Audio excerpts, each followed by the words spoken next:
We're going to be reacting to the most entitled people of all time. This video will probably not be going up for a while because I still don't have a YouTube channel. I'm probably going to post this once I do get one, but we're going to be reacting to the most entitled people of all time. It's a compilation of some entitled parents made by Scrubby, so full credit to him. He gets all the credit. I'm not doing anything of this. I'm just reacting to it. And it's a 2-hour long video, so we're gonna be making like either 3 30-minute long videos, 1 hour long video, no, not 1 hour long video, 2 hour long videos, or just reacting to the whole thing in one. I don't know. We'll see. Super long video, be sure to press the like button, and without further ado, enjoy. I got promoted while shopping at a store I don't work at. So yesterday I was at my favorite local supermarket. I've been shopping there pretty much once a week for the past 6 years, so I know the place like the back of my hand, and I know most of the employees by name because I live in a small town of under 4,000 people. As I'm standing in the taco aisle trying to decide exactly how hard to punish my bathroom later, I picked ghost pepper salsa, so a lot. I'm approached by a woman who must have been 75 if she was a day. SL will be sweet lady and I will be myself. Son, can you help me locate the aluminum foil? Sure, right up this way. And I walked her to aisle 7B. It's pretty high up. Let me grab it for you. Do you want Reynolds or the store brand? The name brand, please. And I handed her a 200-foot roll. Do you need help finding anything else? I'm a walking directory of the store. She handed me her shopping list, and I spent about 10 minutes filling her cart with heavy and hard-to-reach items, and then I went back to my shopping with a smile and said, "Have a great day." As I'm standing in the checkout, I see the lady arguing with the floor manager, Greg. He goes to my church, and we're familiar with each other over by the express line. I pay for my groceries and walk over to be nosy and maybe help out. She's telling Greg that the guy with the big red beard helped her and I didn't get his name, and she wants to see him get a bonus, promotion, or employee of the month something. Greg is insistent that no one with that description works there, and I get to the counter, and before I can explain I don't work there, Greg pipes up. "Oh, you mean Mark? Yeah, he's one of our best employees." "Mark, this lady over here has been singing your praises for the past 5 minutes. I didn't even know you were working today." "Well, Sharon, a cashier I know, called me and said we were slammed, so I came in on my day off." "Well, that's some real initiative. How you'd like to be assistant to the regional manager. We're both huge Office fans." "Oh my God, thank you. Are you sure?" "Well, you've definitely earned it." "See, this is why I shop here instead of Walmart, even though you guys charge more. You care about your employees, and your employees care about your customers." So that is how I became assistant to the regional manager at a store I'm not even employed by. Honestly, I know you don't work there, but this is a pretty sweet situation, and I love the fact everyone just played along. Don't confuse the old lady even more. Just pretend Greg is now overlord of the entire world next time. Really step things up. Show him that you care. What's up, guys? It's your boy Scrub here, back again with another video. Today we're going to be looking at a subreddit I don't think I've ever covered. I love how the description is, I got a promotion at a shop I'm not even employed at. And that's 100% true. The last time I seen one of these videos, they were fake. It was like, my grandma tried to get me fired over crumbs. I don't know if this is going to be in here, but it was fake. It was actually her grandmother trying to get her own granddaughter. A grandma was trying to get her granddaughter to get fired after getting promoted as employee of the year for a single crumb on a counter. A single crumb. I don't know if we're gonna see it here, but I might have spoiled one On the channel, which is r/I don't work here lady. Basically just about awkward situations where people have been thought to be a worker of a store. Sometimes they're mean, sometimes they're sweet, like helping old ladies. But regardless, I figured it would be something you guys will enjoy. So without further ado, let's hop on into it. Some assembly required. Good luck. This happened several years ago. I was the nighttime charge nurse over at the ICU. I'd just finished up a 12-hour shift at my hospital that had turned into a 14-hour shift because of rapid response right before shift change. The patient responded well. I was exhausted and had to return for a fourth shift in 9 hours, and all I wanted were some items to drop in the slow cooker so I'd have something to eat when I got up tonight. I stopped at a well-known big box store that sells groceries, clothes, electronics, the work. I'm wearing royal blue scrubs and a name badge with a big RN under it, and forgot to take my stethoscope off so it's hanging around my neck, and the employees here, well, don't. As I'm walking towards the store, I see an elderly couple struggling to load a large box in their SUV parked in front of the store. And I mean old, 90 plus, shaky hands, teetering around with limited mobility. The kind I see with a med list 3 pages long, so no way would his hips take the weight without snapping, and I've worked enough tonight. So I approached quickly and addressed the female half of the couple offering help, and it was gladly accepted, and I got the TV loaded up with very little difficulty. It was more cumbersome than heavy, and I'm chatting with the woman who's explaining it's a gift for their son and her husband hadn't wanted to wait for help. I was wondering why an employee wasn't helping, and that's when it happened. Hey! Startled, we stop our conversation and look over, and it's a lady in her 50s dressed in cheap-looking beige pantsuits with the Get Your Manager hairstyle about 15 feet away with her hand on her overly broad hip. If you're about done, I need help over here. She then points to her cart with 2 boxes of bookshelves, some assembly required, and I realize she thinks I work here. Oh, sorry, I don't work. You're already making me late. Just get it done and don't scratch up my pant. The elder lady. Spune da unei digestii mai bune la fiecare masă. Spune da pentru Mezim Capsule. Bazat pe progresele științifice și pe o tehnologie unică de eliberare controlată a enzimelor, Mezim Capsule se combină uniform cu alimentele pentru o digestie mai bună. And I exchange looks of disbelief and I try again. I don't work here. Just get it done. She then steps away from her cart to grab her purse, grumbling something about idiots, and is digging around for her keys when the cart rolls further away and one of the wheels goes off the curb. The entire uneven load causes the cart to topple over, and I jump forward to try to prevent everything from falling. I was unsuccessful, and the woman, who has now turned to see her particle board bookshelves spilled out on the cement, corners of the boxes crushed, and one has torn open in a few pieces, and packaging now exposed, and she completely loses it, becoming a raging thunderstruck. Oh, what the heck, you moron? Pick them up! Oh my god, I'm gonna have you fired! You owe me new bookshelves, and I'm late! At this point, I'm done. Pick them up yourself. I don't work here. I then turn to go inside when I feel her grab my sleeves and try to yank me around, so I jerk my sleeve out of the grip and turn to face her now violently red face, and she opens her mouth and starts screaming again, but I put my finger in her face and say, "No, don't touch me. Shut up. I do not work here, and even if I did, I'd quit before I help you clean your crap up." And she stood there, speechless, mouth opening and closing, sputtering in shock that I've dared raise my voice at her. That's when the manager and an employee come out, and the woman sees the manager and finds her voice. Are you the manager? This man damaged my bookshelves and is refusing to pay for them. I just stare in shock. Seriously? Having realized that a man in bright blue scrubs with a stethoscope and a big RN badge really doesn't work here, instead of apologizing, she chooses to double down on the craziness and accuse me of breaking her stuff.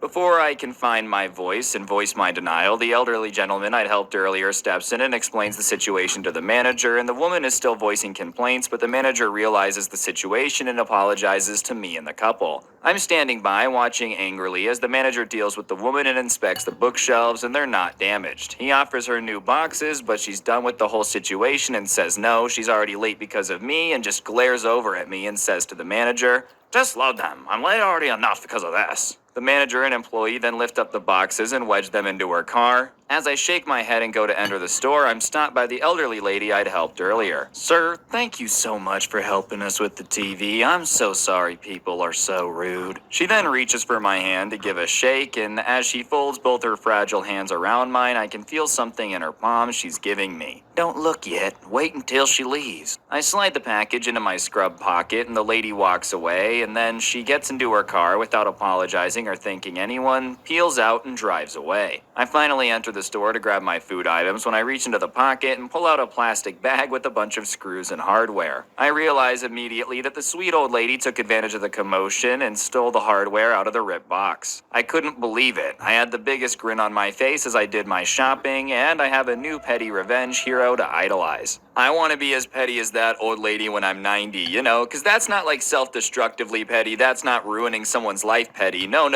That's just annoying the ever-living crap out of somebody who deserves it. How do you not immediately know that the dude with the stethoscope on obviously does not work for this store? Like, I'm just not understanding how you can even possibly get that confused. Oh yeah, did you know that they also hired doctors to work stocking shelves here and loading stuff, just in case someone has a medical emergency? They always want to have one close. That doesn't make much sense now, does it? Okay? Like, let's be honest, I don't even know how you have this issue. I just got fired. I never thought I would experience this in my lifetime. I'm a hard worker, extremely dependable and respectful, and I'm not sure how I could lose a job like this, especially when I only just got it. So I work late, and just about every night for the last few weeks at least, I stop by Walmart to get something for dinner, and I usually get off around midnight and stop by on my way home. Every time I'm at Walmart, barely anyone is there except for the night crew stocking up the store and doing their own thing. Now, from what I've noticed, they don't have much of a uniform. Many of them are in hoodies or jackets or different colors, just to add some context. So I show up last night and I'm wearing a hoodie, and I begin to walk up and down the aisles trying to figure out what I want for dinner. I'm thinking pasta and walk past a few guys who are loading shelves, and all of a sudden I start hearing this guy yelling. The voice gets louder. Hey,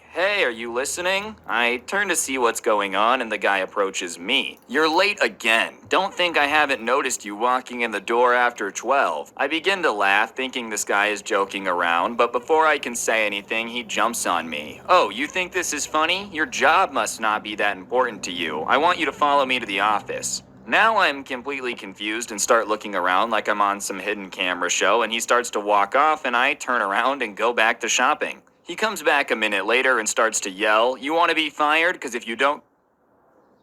The Arenamon tournament is going to start on the 1st of August. It's going to be the biggest NFT tournament ever created. If you haven't received your monster yet to participate and fight against other players, it's still possible to do it, but you have to act fast. It's not a joke because our supply is limited to 10,000 monsters only, and we only have a few left. All you have to do is... Don't come with me now, I'll fire you. I start to laugh even harder and then ask him, what's my name? And he gives me a look, so I asked him again, what's my name? Do you even know who I am? He looks at the other guys in the aisle who have stopped stocking the shelves at this point to watch this unfold, and then he looks back at me, trying to figure out what exactly to say back before his head explodes. Good luck filling out the paperwork to fire me when you don't even know my name. And I continue to laugh at this whole stupid charade, and I pick up some ingredients for spaghetti, trying to give this guy a clue. He storms off, and I look at the other guys in the aisle. I'm sure he'll figure out eventually that I don't work here. They start laughing, and I go on, and I can't believe I lost the job I just found out I had the same night. I just love that he came back multiple times to talk to this dude and at no point realized he doesn't work here. And I even more love the fact that all the workers that were watching this go down definitely realize they don't know who you are and you don't work here, but just let their boss continue throwing a tantrum. That's the way to go about it, okay? As long as he's throwing a tantrum, you're not actually having to do any work. So go ahead, let him scream at absolutely everybody in the store. Sure, you might lose some customers, but who cares, man? It's his problem. You're not the one in charge. I know it's your number, but quite some time ago, my girlfriend and I, who's now my wife... Just a second, I'm cleaning up some stuff. I'm gonna have to pause the video there. But I love the fact that... Okay, the guy with the stethoscope, I can kind of understand that because, I mean, maybe she didn't see the stethoscope. But seriously, dude, he walks into the store, looks for her ingredients for spaghetti, and gets yelled at for doing absolutely nothing but look for spaghetti. I'm pretty sure it's pretty clear that he's not shopping there. At least the last guy was outside going towards the store, and the person that didn't see the stethoscope maybe thought, okay, he's late. Maybe he should help me. But instead, no, all he did was...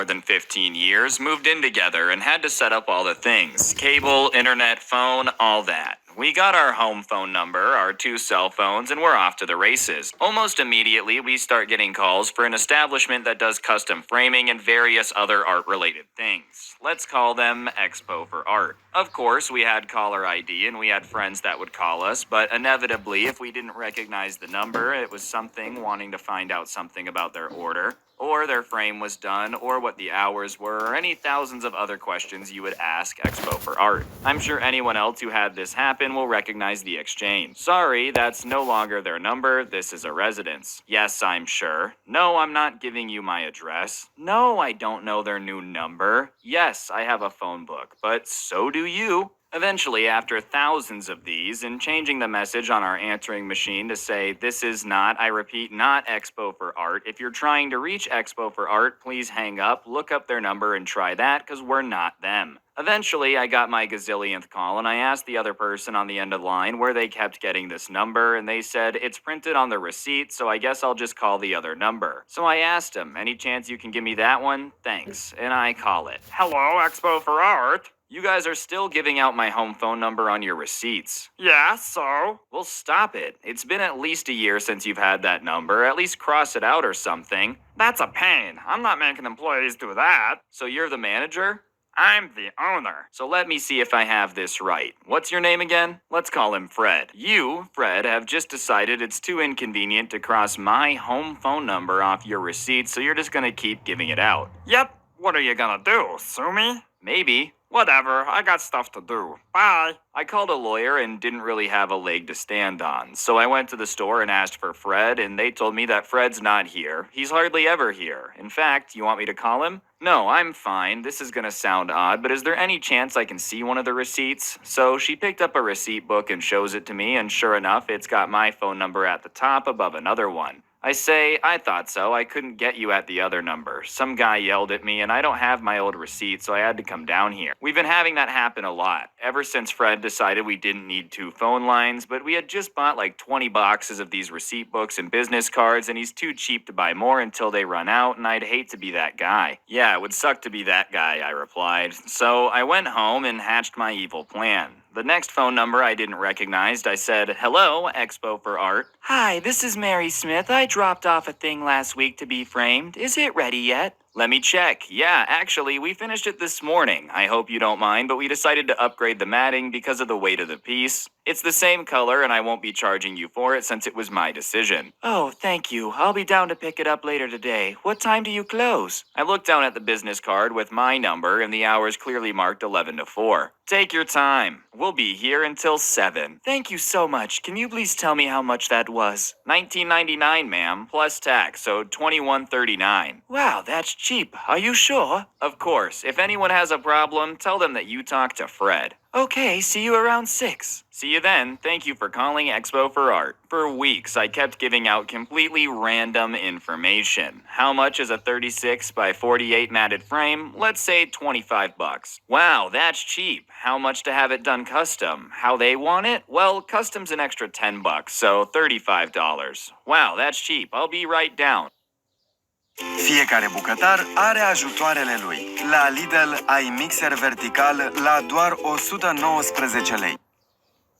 What was your name? Oh yeah, Fred? See you in 10, Fred. How much to have the entire front page of the New York Times from 9/11 mounted and framed? $34 unless you want our special proprietary newspaper frame and mat service. Only $50 and guaranteed for life, only at Expo for Art, and tell them that Fred sent you. I can only imagine the number of pissed off people who showed up to pick up orders that weren't ready, and when they finally were given a price way higher than what Fred told them on the phone. Eventually, someone let it slip that they called the number on the receipt, and that's what Fred had told them, and Fred was not happy. Hello, thank you for calling Expo for Art. This is Fred. You are not Fred. I'm Fred. Are you trying to put me out of business? Why, Fred, whatever would you mean? Someone has been giving prices to my customers and telling them that their orders are ready when they're not due for weeks. Well, Fred, who called them? Nobody called them. They called us. Then what's the problem? If someone called you and got pricing information, that would seem to be your problem. They didn't call me, they called you. Well, how did that happen? Your number is on my receipts and business cards. My. It seems there's a very simple solution here. Take my number off your receipts and business cards. Do you have any idea how much promotional materials cost? Well, is it more than it costs to do these jobs for the prices that you're quoting? Is it more than it costs to lose customers? Or is it less than that? This is extortion. Call it what you want, Fred. The choices and consequences are entirely up to you.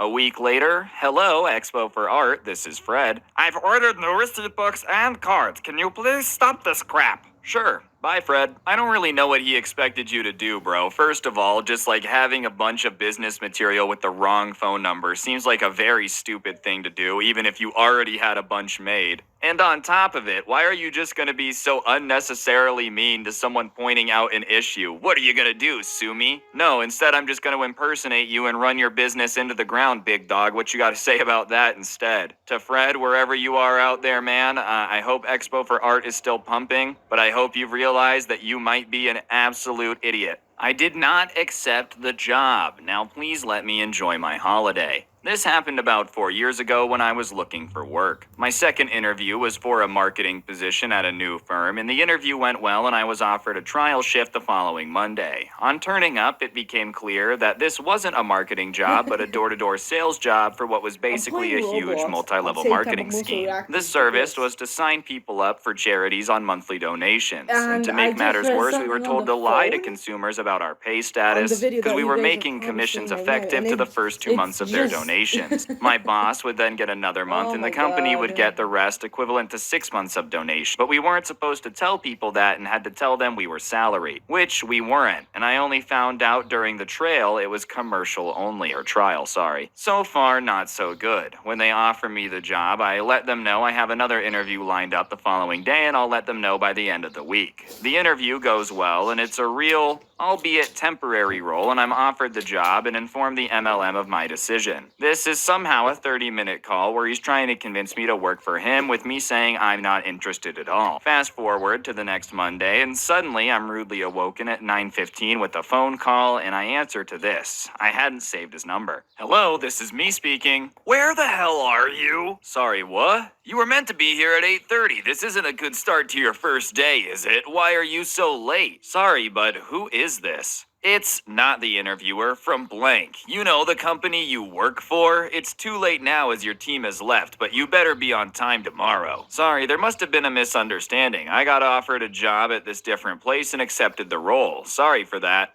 Well, you should have told us. It's not professional to just not turn up, and we would have hired someone else. Now your team is short-staffed. I told the interviewer maybe check with him. Anyways, I gotta go. Bye. Hoping this is resolved, I get up and go about my day, and on Tuesday morning, I'm awoken again to the same guy demanding reasons for me not turning up to work. Apparently, not working for them is not a valid excuse. This amazingly continued until the following Monday, where I was told I was let go for unauthorized absences. When asked if this means he'll stop calling me, he told me to grow up and be professional about it. I think I dodged a bullet there. Well, I love how apparently not working there is not a valid excuse. What other excuse could they possibly want? I mean, honestly, like if not working there is not a reason to show up, how do they keep track of anything? You know how many people are like probably just randomly showing up, getting 1 day of working and dipping? I don't understand why they didn't get this resolved any quicker either. You're like, hey man, I talked to the dude. He said that it wasn't my problem, so I was just assuming it wasn't my problem. Nah, let's just keep calling him for a week and annoying him instead. That's obviously the best course of action. Forget anything else. Caveman, speak. So in the 90s, I rented a large workshop with 2 friends. I was a woodworker and the other 2 were metal workers, so obviously none of us resembled the previous business which had installed skylights in any way. Anyways, cue the customer of a previous business named C. I've condensed this as the verbatim conversation because it went on for a very, very long time. Arrives at my door is C, who was a real Karen. I need repairs done to the skylights you installed. Sorry, that business has moved and I don't know where they are now. No, I need you to send someone over now. The skylights are leaking. As I said, that business has gone. We are a different company.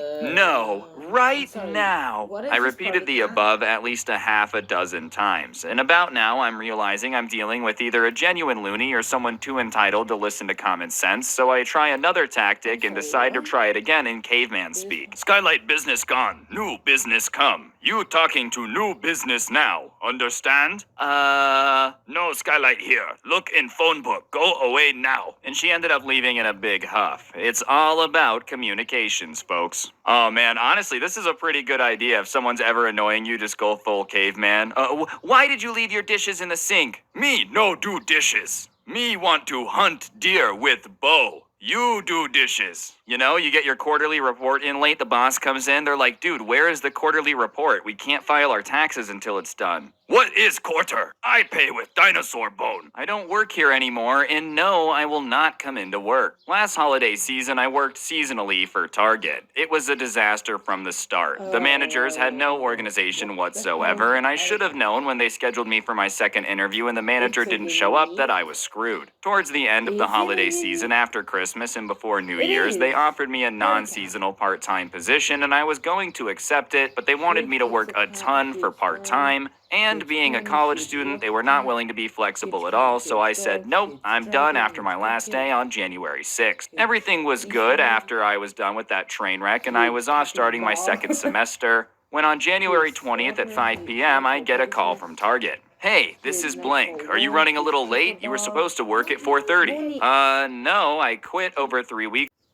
Really short-staffed. Can you come in anyways? No, I don't work there anymore. I told you that, and I'm at school. Are you sure you can't come in anyways? Thank goodness I'm done with that disaster. And since this holiday season's coming up, I got a job at a different place, thanks goodness. Man, I just feel like Target's got to be really upset about this one, you know? They're like, no, someone's making us look bad. Quick, get the PR team on its stat. It's okay, you're a department store. I'm assuming all department stores are absolute train wrecks. You know, there's just a lot of workers. The managers probably don't really want to be there either. So, yeah, from time to time, you're gonna end up getting called and told to come back into work even when you're across the country. Ma'am, for the 50th time, I cannot give you your son's password. For a little background, I work at IT at my college. Usually I work in the back so I don't have to deal with people, but once a week I get to grace the help desk. My school gives its student a lot of privacy and they can decide what the school can release to other people when they come for orientation. It ranges from we're an open book to we can't verify the student's existence. This student selected that we cannot verify his existence, which applies to everyone that is not an immediate family member. So be me, bored out of my skull, watching the minutes tick by for the last 5 minutes of my shift, ready to get dinner. I get a call from whom shall be known as Apache, a very aggressive helicopter parent, hence the attack helicopter. Thank you for calling my school's IT help desk. How can I help you? Hello, my name is Apache and my son goes to the school but is having trouble logging in to our online panel for students. Can you give me his password? I'm sorry to hear you're having trouble. However, we do not keep students' passwords on record. If he's having issues, he can reset it online, call us, or come down to the building we're in to come get it fixed. Well, then can I get it reset then? He really needs to get in. I'm sorry, but it has to be him who asked to get it reset. I can't do it for anyone else. But I'm his mother.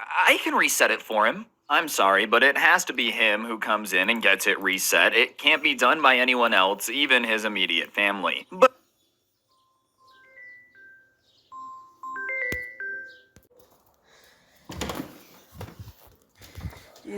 I'm his mother. I've done everything for him. I understand that, but college policy states that only the student can request a password reset. I'm his mother, you incompetent piece of crap. Give me his password now. At this point, I know it's about to get fun. I look at my manager, who's totally awesome and loves stuff like this, and signal her to get on the line and listen. I understand your frustration, but I can't go against college policy. I would recommend that you call your son and tell him to call us to get his password reset. Now you listen to me, you little turd. If you don't reset her son and the person I know's password right now, I'm gonna get you fired. Her son was one of the guys who lived on my floor and I knew, but wasn't really friends with. Okay, let me talk to my manager and see what I can can do. I go back to my manager, who is already smiling about this lady, and I tell her I know this guy, and if it's alright, I'll text him and let him know his mom's on the phone asking for his password since it's about his account, and she says go for it. Yo, buddy, your mom's on the phone cursing me out because I won't change your password. Did you need it reset? What? No, I know my password. Why is she calling you? She's saying you forgot your password and is going off the walls. I put her on hold and I'm sure she's steaming at this point. Wait. What's her name? Apache? Dude, that's not even my mom, it's my stepmom. If you remember from the very beginning, this student had selected the I don't exist to the outside world privacy package. So now we could have even more fun with the attack helicopter parent. I went back on the phone. Hello? Apache? Yes, what took you so long? Sorry, I was looking over some information and I don't see you on our files anywhere being related to the student. So what? I just want my son's password. I'm sorry, but we have parents of our students on record and you're not any of them. He's my stepson. That's a son. I'm sorry, but we can't release any information at all to anyone that's not an immediate family member. He goes to the school and I'm his mother. Give me his password. I'm sorry, I cannot verify the student's enrollment at our school. What does that mean, you little turd? I'm gonna have you fired. At this point, my manager is giving me the cut the call signal, so I just told her, I'm sorry I couldn't be more helpful. Thank you for calling the school. Have a nice day. Don't you hang up on me, you little... Click. It was now 5:04, 4 minutes past the end of my shift, so I got up and left, and apparently she called back 5 minutes later and went ballistic on one of the other nerds who worked at the desk. Helicopter parents, I promise you're not doing your kid any favors by always doing everything for them, you know, especially if you're going behind their back to change the password. What were you gonna do when your son went to log in and now his password was different? It's gonna be okay. You got them to college. It's time for you to let them do their own thing a little bit. They don't need you constantly hovering over them. I also love that she was just gonna hack her son's emails, bro. Like, that's definitely what was going on here. What's going on, guys? It's your boy Scrub here, back again with another video. Hope you guys are having a great day. I know I am. And today we're gonna be taking a look at the subreddit Tales from Texas. Okay, we're on to episode 2, and I don't know if I'm gonna continue watching it. I might want to record a couple of videos. Now, don't judge me. While I do love watching this crap, because it's actually just, like, it's just top tier shit. Because it's just funny how parents think they can do this. But at the same time, come on, trying to hack your stepson's emails, you little idiot. Support. It's one of my favorites, you know, just because it's entertaining, dude. But you guys also tend to enjoy it, so I figured why not make another one. So yeah, without further ado, let's get into it. I need you to fix Google Bing immediately. Another tale from the out hours of the IT desk. Google Bing isn't working. Is the system down? It's very important I use the Bing. Yes, the caller actually said the Bing. I'm sorry, can you confirm which system you're referring to, as I'm unfamiliar with that. Google Bing. Really? How can you not know this? Google Bing is not a system we support out of our hours, nor in hours. This sounds like a mashup between two different search engines. What exactly is happening? I need Google Bing to do my job. This is unacceptable. I can't find Google Bing anywhere on my PC. How dare you remove it? I need you to fix Google Bing immediately. May I remote in to take a look? I spent about 5 minutes setting up a remote connection. Turns out the caller had a shortcut on her desktop called Google Bing. This opened the Bing search homepage in Google Chrome. I shivered. She'd accidentally changed the name of the shortcut from Google Bing to something else and therefore couldn't find it. Alright, it's been renamed now, so you're good to go.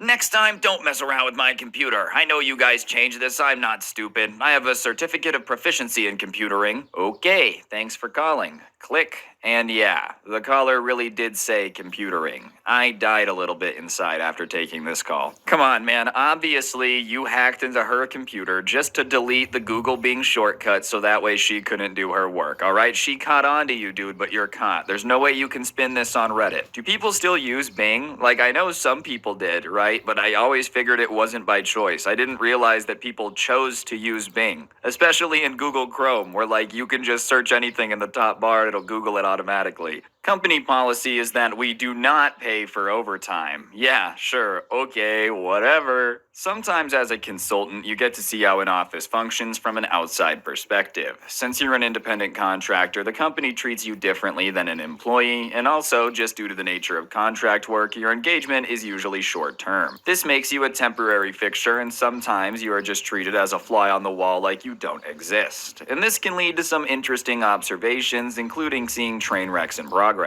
This is one of those tales. Not so much about the nuts and bolts of tech support, but more about the people and some good old-fashioned just desserts. As a consultant, you're always going to be the IT guy, whether you like it or not. No matter how you market your services, every single company is going to assume you do anything with a computer. And when business is slow, it's not a bad thing if you just need work. About 10 years ago, I found myself in a situation. I got an inquiry through my website asking about assistance deploying some workstations and other mundane tasks. Usually I'd pass on this kind of work, but it was winter and the other client work was dry that month. A guy still has to pay the bills, so I followed up and within a day the scope of the work was signed. It was pretty easy stuff. The company had its own IT department, just needed some extra hands, so I was going to be one of 3 outside contractors deployed to some workstations, do some server admin work, and set up some other equipment for a new department. The money wasn't the best, but it was time I had free and it was all swing shift work, which meant no traffic and I got to sleep in, which wasn't that bad. I reported as requested at about 3 p.m. to talk about our contract. There was a senior engineer in charge of part of the IT department there, and he said he didn't really have time to do anything more than a quick introduction as they were slammed with work. He showed us the ropes and left us to it, and between the 3 of us, we break down our specialties and parse out the work. Everyone knows this is a cakewalk of a job and just wants to get it done as the pay was a flat rate. I take the server work and see my contact, who is the system administrator, figuring he was probably gone for the day as it was mid-evening and I was just gonna leave him a note asking him to call me, but to my surprise he was still at his desk. In fact, just about everyone in the IT department were milling around. I didn't think much of it at the time, just that it was one busy department and the guys must be pulling double shifts. He showed me the systems and I get to work. Around midnight we were wrapping up for the night and 3 of us break down what we have left with the senior engineer who's still on site. The plan was to wait until Friday to deploy the workstations and get everything in place, but the senior engineer says most of the team will be there all weekend anyhow, so it doesn't matter to him. I left thinking, man, that's a busy place. Those guys must be pulling down the overtime. I wonder what is going on that they have so much work as I walked out the door that night. Soon enough, I would find out about the deal. So I headed to the work site a little early on Friday, figuring that if we all pulled a long night, we should be able to wrap it up and get the weekend back. Things were going great and we were ahead of schedule, so the senior engineer offered to take us out to a local diner while we waited for the office to close up so we could deploy workstations without tripping over people. At the dinner, the senior engineer started to explain, I want to thank you guys for all your hard work. We all are overworked, and when we got approval for this contract job, everyone was excited. Hey man, glad to be of service. Looks like you guys are crazy busy. Is everyone pulling doubles and doing weekends to handle your ticket load? Oh, we're understaffed, so we all have to pull extra hours. That sucks, but it must be great overtime. Overtime? Yeah, not really. We're all salaried, some loophole or something. We just put in the time because we all need the job right now. The conversation trailed off from there, but it left me thinking. In this state, most IT workers are eligible for overtime as a matter of law. There's no loophole or something like that. Something's not right. Anyways, back at the work site, I'm in the network closet with the system administrator, hooking up some ports and finishing the server work. He's a friendly guy, so we start chatting. I was talking to your buddy, and it seems like you guys work insane hours here. I was trying to fish for a little information. Oh yeah, it's been like this for a year. 60 hours is a light week these days. It's bullcrap. Yeah, the other guy said that you don't get overtime? That's what the boss tells us. Let me show you something. He pulls up an email exchange he had with the manager, and it's dated about 10 months ago and makes the very point I thought the entire department should be getting overtime and how the law requires it. And his boss's response, in bold in caps, was it's company policy to not pay any overtime for working more than 40 hours. It's a part with the job, deal with it, or find another place to work. Then the system administrator smirked and showed me his response. Sure, okay, whatever. His emphasis. And that was at the end of the exchange. Look, I'm not a lawyer, but you might want to call up the labor department, because I'm pretty sure it's illegal for you guys to not be getting overtime. Then, to my surprise, the system administrator pulls up another email from his personal account. Oh, it's blatantly illegal, and I asked a lawyer and this was his response. He showed me a memo explaining the law and that most likely a lawsuit would be successful, and this was dated 9 months ago. I was a little confused at this point. So you guys know you should be getting overtime, but not getting paid and everyone's okay with it? Oh, we all make sure to log our hours and document the time. I was still a little bit confused, but you aren't getting actually paid overtime. No, but we will, and here's the kicker. According to the lawyer, the labor department will look look back at the hours we put in for the last 12 months and award us retroactive overtime. So all of us just log our time and keep records, and then in about a month we're going to file a claim altogether. The company's going to be on the hook for all the overtime, and they won't be allowed to fire any of us for reporting it either. And then the coup de grace. We all figured when this whole thing started off, if we pressed the point back then, they would find out a way to screw us. So we all decided to stay quiet and put in the time they tell us to work, and we'll get our bonus check when it's all said and done, if this stuff is all backdated. And honestly, that was some stone cold strategizing. How many hours do you think you guys have piled up? Honestly, it's hard to tell. Everyone keeps their own paper logs to keep it quiet. We also don't talk about it too much so nothing gets out. But last time we met outside of work, it was a boatload of time. I figure for myself, they'll owe me 14 months of salary and overtime, and that's when it's all said and done. Adding up damages, penalties, interest, it'll probably be 2 years of pay. Holy crap. So if the guys don't talk about it and seem eager to work all these long hours, now you know why. We finished up the job that night, and I exchanged contact information with a few guys and said if they had any other contract work, think about giving me a call. And that was it until 3 months later. I'm at another job and an email comes in from the system administrator with the subject line overtime claim. Hey IT guy, hope you're doing well. We all ended up filing a big overtime claim with the state, and the company fired us for supposedly falsifying our timesheets. The lawyer's sorting it all out, but anyways, I wanted to know if I could give your name to an investigator who's looking for witnesses to verify some of the extra hours we worked. I agreed to talk to the investigator and got a call a week later. He asked me some routine questions about times and dates and wanted me to email him some proof I did the job. Then he started going into the details of the case. We got this company for probably $1 million in overtime and damages between all the guys in the department, plus the firing is probably illegal, so that's gonna be another few $100,000 on top of it. The insurance company wants to settle once we wrap up the due diligence work. I think the guys are all gonna make out rather nicely. I didn't hear anything for a while until another email came with the subject reply overtime claim. Just wanted to let you know we settled the whole thing. The company caved pretty quickly once it was clear we kept honest logs of the time, and the local management violated parent company regulations for the site of making their site budget look better. I can't go into details, but we all got sizable checks, enough to pay off loans and go back to school. I'll have to find a new job after I get my grad degree. I don't think it'll be an issue. Appreciate you talking to the investigators. Thanks, IT guy. Basically, the company tried to tell its employees they were not overtime eligible, despite being legally required to pay it, and then worked them to the bone, and they came up with a scheme to bank ignorance. The plan worked out, and they were out several $1 million because of inept management. I don't even know what to say about this one, especially when you email the boss and say, listen, bro,